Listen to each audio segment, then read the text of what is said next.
আসসালামু আলাইকুম। প্রবাসী ভাইয়ের বউদেরকে বলতেছি, আপনারা মনে করেন যে আপনার স্বামী আপনার সঙ্গে ফোনে কথা বলে না, সারাদিন অন্য অন্য মেয়েদের সঙ্গে মনে হয় প্রেম করে, সময় পায় না আপনার সঙ্গে কথা বলার, আপনার মানে ফোন রিসিভ করতে চায় না, আপনাকে দেখে অবহেলা করে, বহুত বহুত ইত্যাদি ইত্যাদি ভাবতে পারেন আপনারা। ঠিক আছে? সবচাইতে বড় কথা, একটা প্রবাসী, ঠিক আছে, যে পরিমাণ কষ্ট করে প্রবাসে আর যে পরিমাণ পেরেশানির ভিতরে থাকে, আপনি যদি হইতেন না, গলায় দড়ি দিয়ে আপনি গাছে গাছে ঝুলতেন। ঠিক আছে? শুধু পুরুষ মানুষের অন্তর এত শক্ত, এত পরিমাণ কষ্ট সহ্য করতে পারে দেখে আপনাদেরকে এসব বুঝতে দেয় না। ঠিক আছে?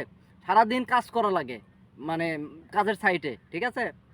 এখানে কাজ করলে টাকা, না করলে টাকা নাই।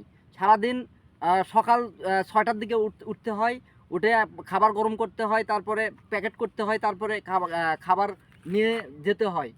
যাওয়ার পরে ওখানে যেয়ে কাজ, মানে কাজে লাইনে দাঁড়াতে হয়। বসেদের সঙ্গে দেখা করতে হয়, বসেরা লাইন দিতে বলে, লাইনে দাঁড়ায়া বসেরা কাজের মানে সব কিছু ঠিকঠাক করে কাজের সাইডে পাঠায়। ঠিক আছে?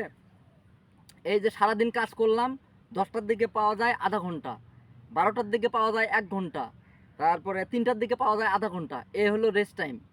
আর আপনি যখন কাজে, মানে আমরা যখন কাজ করি প্রবাসীরা, ওই সময় কাজ থেকে যে সময় রেস্ট টাইম হয়, ওই সময় যখন একটু মানে বসি, ঠিক আছে, ছায়া একটা জায়গায় বসে থাকি, ওই সময় মন চায় না যে কারোর সঙ্গে কথা বলি, কিংবা মনে করেন যে কোনো কোনো জায়গায় যাই, মনে হয় যে একটু জিরাই, একটু ঘুম পারি।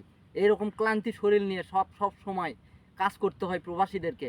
আপনারা আপনাদের স্বামীদেরকে, ভাইদেরকে, ছেলেদেরকে কোনো সময় পেরেশানির ভিতরে ফেলবেন না এবং ভুল বুঝবেন না।